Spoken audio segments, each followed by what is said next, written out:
Good morning, everybody. Thank you for joining us for episode 9 of Hanging with Pastor Cooper. Today I have a return guest for you guys, and she's wearing an awful hat. I'm so sorry that she had to wear this hat for you guys. But I want you guys to tune in because Miss Stacy is going to be reading our Bible story for us this morning. So please ignore her terrible hat, but I'm going to turn it over to her now. Thanks for joining us. Today our story is God to the rescue from Exodus 3 through 13. Joseph and his brothers grew old and died, but their children's children stayed on in Egypt, where they became a very large family. Later on, a new king began to rule, but this Pharaoh didn't remember Joseph, and he didn't like God's people. He made them into his slaves, and he beat them and made them work harder and harder. God's people cried out to God to rescue them, and God heard them. He remembered his promise to Abraham. He would look after his people. He would find a way to set them free. One day, Moses was looking after sheep when something caught his eye. A bush was behaving very oddly. It was flickering with flames, but its leaves weren't burning up. He took a closer look. "Moses," boomed a big voice. Moses leapt back. The bush was talking to him. "I have heard my people's cry," God said. "I have seen their tears, so I have come down to rescue them. Go to Pharaoh and tell him to let my people go free." Moses was afraid, but God said, "I will be with you."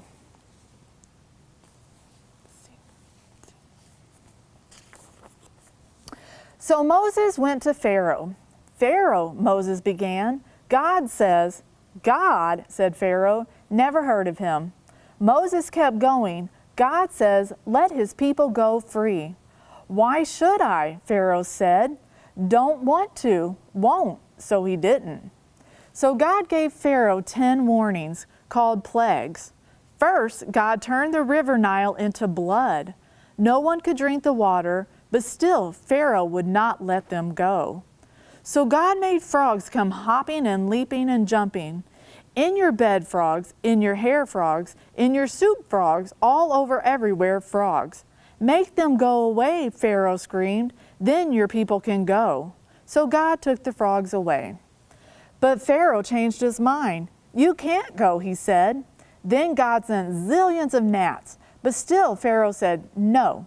So then God sent swarms of flies. "Flies buzzing in your eyes, flies." And after that, sickness and horrible boils and huge hailstones and a storm of locusts, then darkness when it should have been day, until it seemed that the whole world, creation and everything, was coming undone, falling back into darkness and emptiness and nothingness.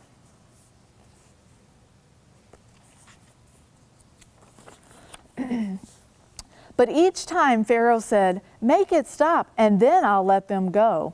And each time when God made it stop, Pharaoh changed his mind and said, "Actually, no, you can't go."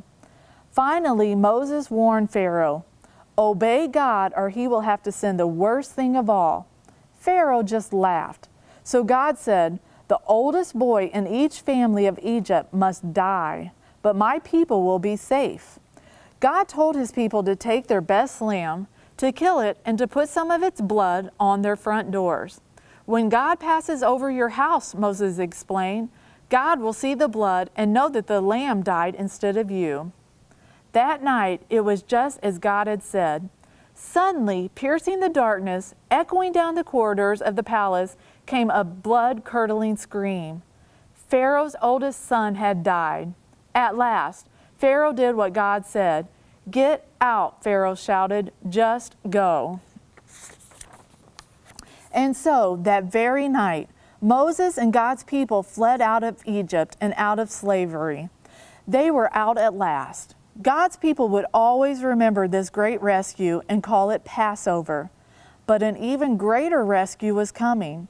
Many years later, God was going to do it again. He was going to come down once more to rescue his people. But this time, God was going to set them free forever and ever. Thank you, Miss Stacy, for reading our story today. I know we stopped right in the middle of the story, but if you want to hear the rest of the story, you want to hear the end of the story, you need to tune in Wednesday at 10 o'clock. We're going to finish the story. and I hope you guys enjoyed it. Now, don't think I forgot. We're going to ask, what socks is Pastor Cooper wearing today? All right, so I want you to comment below what you think the socks that I'm wearing today are. All right, take your best guess, and we'll see what you can do. All right, have a great rest of your day. Bye.